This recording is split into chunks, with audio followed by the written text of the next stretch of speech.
হাসপাতালে কোথায় জায়গা পান? বিছানায় না ফ্লোরে?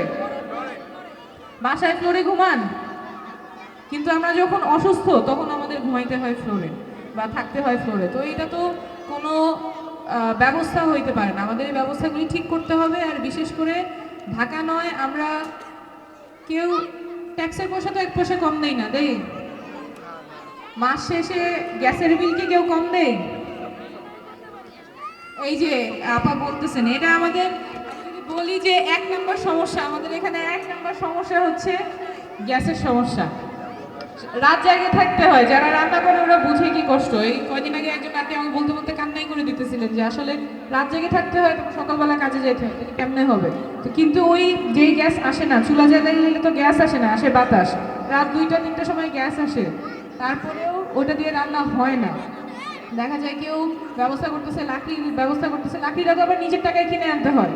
কেউ সিলিন্ডার দিয়ে ব্যবহার করার চেষ্টা করতেছে, ব্যবস্থা করার চেষ্টা করতেছে, কিন্তু ওই সিলিন্ডারেরও আবার সিন্ডিকেট করে দাম বাড়ানো, ওইটাও নিজের পয়সা খরচ করেই আনতে হয়। তো তাইলে যে গ্যাস পায় সেও একই বিল দেয়, আমরাও একই বিল দিই, তাহলে এটা ন্যায্য কেমনে হইল? এটা তো ন্যায্য হইল না। আল্লাহ যদি আমাকে তৌফিক দেয়, যদি সংসদে যাইতে পারি, তাহলে প্রথম কাজ যেটা করব, সংসদে প্রস্তাব করব তিতাস যদি গ্যাস না দিতে পারে তাইলে আমরা বিলও দিব না। ঠিক আছে? এই যে বছরের পর বছর ধরে সেবাগুলি পাই না, কিন্তু ট্যাক্সের টাকা তো সমান দেই, বিলও সমান দেই, তাহলে এটা তো ন্যায্য হইল না।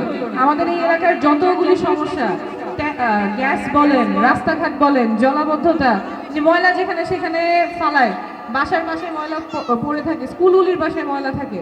তো এই যে অব্যবস্থাপনা এবং সেবাগুলি যে আমরা পাইতেছি না, বছর পর বছর অবহেলা, এইটার বিরুদ্ধে কথা বলবো, জবাবদিহিতার মধ্যে আনবো, আপনাদের হয়ে কথা বলবো ইনশাল্লাহ, যাতে আমরা ন্যায্যটা পাই।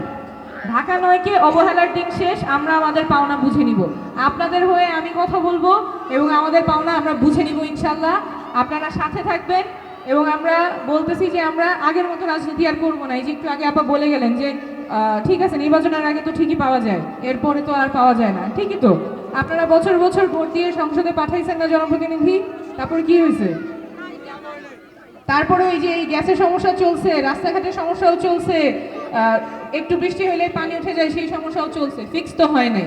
ওই রাজনীতি আমাদের ভাঙতে হবে। আপনার সংসদ সদস্য, আপনার কাছে জবাবদিহি থাকবে। আমরা এই যে মানে অর্থ আর পেশি শক্তির রাজনীতি, সহজ ভাষায় বলে যে নির্বাচনের আগে যদি কোটি কোটি টাকা খরচ করে, তাহলে নির্বাচনের পরে কোটি টাকা খরচ তুলতে হবে না? কেমনে তুলবে? আপনাদের ঘরে রেখে তুলবে। এই এই সংস্কৃতিটাই আমরা ভাঙার জন্য নামছি, যে নির্বাচনের আগে কোনো কোটি টাকা খরচের না, মাইকিং করে আপনাদেরকে কষ্ট দিব না, কোনো শোডাউন না। কারণ এগুলি দিয়ে তো সাধারণ জনগণের উপরে ক্ষমতার দাপট দেখানো হয়। আপনার সেবা হয় মাইকিং করলে, শোডাউন করলে, সেটা তো হয় না। তো আমরা চাইতেছি আপনাদের কাছে এসে, আপনাদের উঠানে বসে, আপনাদের সাথে কথা বলে, আপনাদের সমস্যার কথা শুনে আমরা রাজনীতিটা করব। এবং এই যে কষ্ট, একটা তো গ্যাসের কথা আপা বলছেন, মশার কষ্ট হয় না? মশার সিজনে আসলে শুধু মশার ওষুধ দেয়, কিন্তু এটা তো মশা হওয়ার আগে দিতে হবে। এই জায়গায় এই কথাগুলি আমরা বলবো, আপনাদের হয়ে বলবো ইনশাল্লাহ। আপনারা সবাই 12 তারিখে, আমি জানি আপনারা অনেক আগ্রহ নিয়ে আসেন 12 তারিখে ভোট দেওয়ার জন্য, সবাই সকাল সকাল চলে যাবেন।